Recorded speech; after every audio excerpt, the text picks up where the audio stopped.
Wake Up in Paradise, Chapter 6, First Date. Ryland Delacroix called Anne on the telephone that night. He was profusely apologetic about his hasty departure, as he put it. He then asked if her search was successful. Anne assured him that her friend's friend had indeed gone home and all was well, putting the charade to rest with relief. "Thank you all for asking," she said politely into the phone. "I'm overjoyed to hear the matter has been resolved," Ryland replied. Anne listened to the voice over the telephone wire in rapture, captivated by the romantic-sounding accent. "It sure has, and I didn't mean to be no trouble. I know y'all are a very busy man," she apologized. "Not at all, Miss Pierce," he responded. "May I call you Anne?" "Yes, sure you can." "I'd like that a lot," Anne answered. "Anne," Ryland continued, "I have some tickets to the Natural Repertory Dance performance at Monju Hall for Saturday next. I thought you might care to enjoy it with me." "I would love to," she answered, after a brief second of stunned hesitation. Silently, the young woman added, "Anne would love a frog-jumping contest if you were the one taking her." "I imagined that you might," Ryland replied with a hint of laughter in his voice. "I guess y'all figure I like music and dancing, huh?" Anne agreed. The happiness in her heart made the smile on her face almost painful. "Rather," he answered obscurely. "But I confess to be relieved about your friend. I feared he might be your friend, and you were being discreet."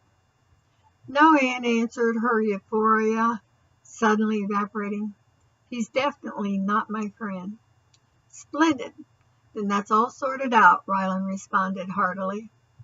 "The performance starts at 9:30, and I thought we might have a drink or dinner, if you would prefer." "Either," she said. "Either?" he queried. "Which one is ever fine," she explained. "We'll have dinner then. Expect me about 7, he said. "Okay," she answered, almost breathless by now from their conversation. "And thanks a lot." "The pleasure is all mine," he responded charmingly. "Until Saturday, love." "Bye," Anne whispered weakly. Lord, he could charm birds out of the trees, she sighed. Between borrowing clothing from Ken, Sally Ray, Peta, and a jeweled comb from Maman, Anne's casual island appearance was transformed. By the time Saturday evening came, she was keyed up with excitement and felt ready for anything in Kim's best party dress. The thin-strapped royal blue satin dress fit remarkably well, considering that Kim was smaller than Anne. Most of the island women were, and the hemline was at knee length instead of below it. Still, it was a respectable length, and she thought the soft folds that floated around her knees showed off her tan legs pretty well. The built-in bra made her look fuller than normal, and Anne considered that a definite plus. Altogether, she was pleased with her transformation from natural island to island chic. Maman provided an unexpected surprise. The woman had been a hairdresser, and she gave Anne an upswept hairstyle that was worthy of a princess. Anne kissed her cheeks and hugged her warmly. "Maman, you all are a miracle worker. I look wonderful," she preened in the mirror, with Maman chuckling in the background. "Do Maman proud," Maman beamed. Maman evidently was very impressed with having a date with the governor's brother. However, Anne was not impressed with the fact that Ryland was the governor's brother. She was impressed with Ryland. He arrived about a half hour early for their date. However, the excited young woman was eager and ready for what amounted to a first date ever for her. Hearing the sound of Ryland's car engine outside in the yard, Anne snatched up Sally Ray's beaded purse and ran out on the porch. The thin silver heels of Petta's sandals tapping noisily on the wooden boards, she stopped her date's progress up the steps. "I'm ready," she informed him, grinning broadly. "You look enchantée," he complimented her, gazing in admiration. "Thanks," she beamed happily. "Y'all too." Ryland was dressed in a business suit, as he had been the previous day at the government center. Nevertheless, no matter what the man wore, he looked unbelievably handsome. The two gazed at each other in mutual admiration. "I'm ready to go," Anne prompted, eager to be away from listening ears in the adjacent room. "I would like to pay my respects to your family," Ryland replied. "That's not needful," Anne said with a frown. She gazed uncertainly at her date, reluctant to comply with the request, afraid that something would jinx the moment and she would not have this night with her prince. "It is to me," Ryland stated flatly. "Not to do so would be rude in the extreme." Anne could not understand this rebuke of her manners, unless he thought she lived with her parents and wanted to meet them. "Maman and Papa Cheval are my aunt and uncle," she explained carefully. "Then I will meet them and reassure them you are in excellent care for the evening," he responded insistently. "All right," Anne agreed reluctantly and turned to open the door she had just emerged from. Ryland waited courteously outside. Petta's mother was dozing in one of her many rocking chairs, but Anne was not fooled. She suspected that the woman had witnessed everything that transpired on the porch. "Maman," Anne whispered. "He wants to pay his respects to y'all." The alert black eyes opened instantly, and Anne saw a gleam of mirth in them. "Yanny do, proper," the old man chuckled. "Where's Papa?" Anne asked in agitation. Papa Cheval had a tendency to disappear when you wanted him the most. "Rest bones," Maman replied. The elderly woman rose to her feet and went down the hall to the back part of the house where the bedrooms were located. "Martin, come," she admonished Anne, motioning to the doorway where Ryland waited. Anne obediently opened the screen and Ryland stepped inside. "Do y'all want to sit down?" she asked hospitably, motioning to a chair. "No," Ryland declined. "The man went to get Papa. He's resting," Anne explained apologetically. Ryland inclined his head. "I came to live with them recently," she offered by way of continuing explanation about herself. "From the States." Ryland's eyes were fixed firmly on Anne, but he did not speak a word to help her out. "I was raised in the States," she added, wondering how far she was going to have to go with this bogus biography. "That accounts for it then," Ryland spoke at last, and then he was silent again. Fortunately, Papa shuffled in, interrupting the awkward pair. The elderly man was obviously not happy about being roused from his nap. However, the man had him firmly in tow. It amused Anne that when the man offered Ryland a seat, he took it, although not before he greeted them politely and then shook both of their hands warmly. Impatient to be away from the formalities of small talk, Anne listened restlessly while the two men talked of crops and sailing weather. Ryland, it seemed, had no trouble understanding the island dialect, and Anne soon felt almost like an outsider again. A pleasure I hope to repeat soon, Ryland said as he rose to take his leave. Mercy, what grand manners he has. No wonder he's a politician, Anne mused. Maman and Papa Cheval smiled benignly at the pair, but neither left their chairs to see them to the door. Are we late now? Anne asked Ryland, who was driving faster than she was used to. She assumed he was making up for lost time. No, he answered with a negative shake of his head. I came early so that I could meet your parents, or as it turned out, your aunt and uncle. How come? I'm over age. Surely that's plain enough, Anne argued. It is the proper way to do things. I'm a stranger to them, he added. No, you're not. They know who you all are, Anne persisted. Everybody knows. That doesn't give me the right to act irresponsibly.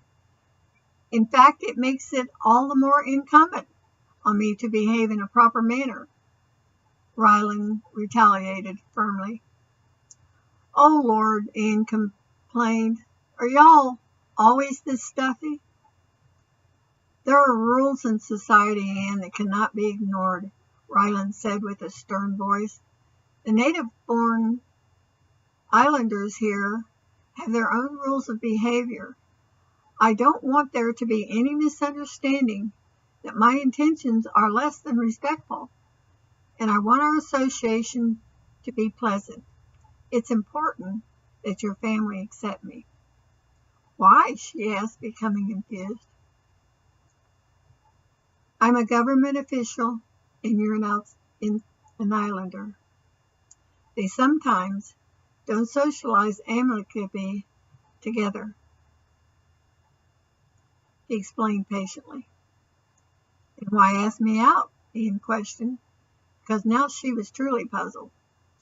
Before tonight, she'd been basking in a romantic dream, not looking for any possible problems.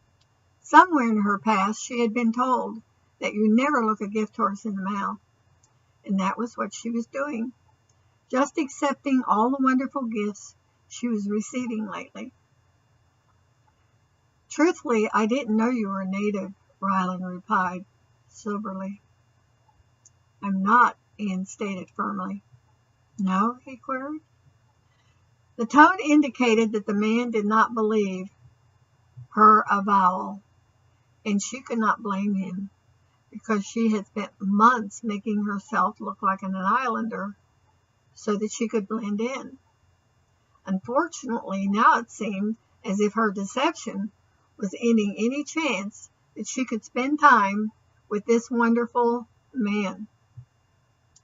It was time to tell Ryland the truth, Anne decided. Set the record straight before this went any further. No, she repeated. Do I look like a native? No, you don't, he replied. That's because my father is white. He was a sailor. I was born in the United States, and I lived there till just a little bit ago. The carefully rehearsed narrative flowed readily from Anne's lips, overriding the truth that she had meant to confess. You say was. Does that mean your father is dead? Ryland inquired. Yes, she answered. I'm sorry, he acknowledged sympathetically. And your mother? She's with my sister in Virginia, Anne answered, realizing that she was getting in deeper and deeper into a charade that she could not back out of. Maman Cheval is my mother's sister. There was just two of them. I see, Ryland responded thoughtfully. Anne pondered her dilemma. If she had confessed to the truth, would it make any difference in the outcome? But how could she have known that someone like Ryland would enter her life? She had never dreamed that anyone like him even existed. I'm sorry, Anne. I know I sound frightfully like a bigot of the worst kind, but there are very real cultural and racial problems here. Surely you realize that even your own people have a definite caste system. It can't have been easy for your mother. You must know what I am referring to." Ryland was silent, and after a few minutes, Anne realized he had asked her a question and was waiting for her to answer. "It's okay, I understand," she said sadly. "Do I still get to see the dance show?" "Of course," he responded. He gave Anne one of his most devastating smiles, the one she was sure he used to smooth away any disagreement. Dinner in the theater with the loveliest creature on St. Boulay Island. It's all any man could ask for. Sure, and butter would melt, she thought morosely. Anne made an effort to enjoy the evening, but it took a lot of play acting. The knowledge that Ryland would never ask her out again took all the joy from the hours that the two spent together. Nevertheless, stubborn pride would not let her reveal how his prejudice had hurt her. Finally, the night came to an end, and the pair arrived at the Cheval house. Anne opened the passenger door to scamper out before Ryland could come around to help her. His strong, lean fingers gripped her arm and halted her flight. "Anne," he began. "I had a wonderful time, Ryland," Anne interjected brightly, turning back to him. "I don't know when I had so much fun. Thank you all so much." "May I see you again?" Ryland asked. "Do she want to?" she sputtered in disbelief. What was all that rules and culture stuff he'd been spouting about, she wondered. "Very much," he answered, smiling beguilingly at her. "Then yeah, sure," Anne said, her face beaming with joy. "When?" he questioned. "Tomorrow?" "I don't know, maybe," she answered evasively. "Please say yes.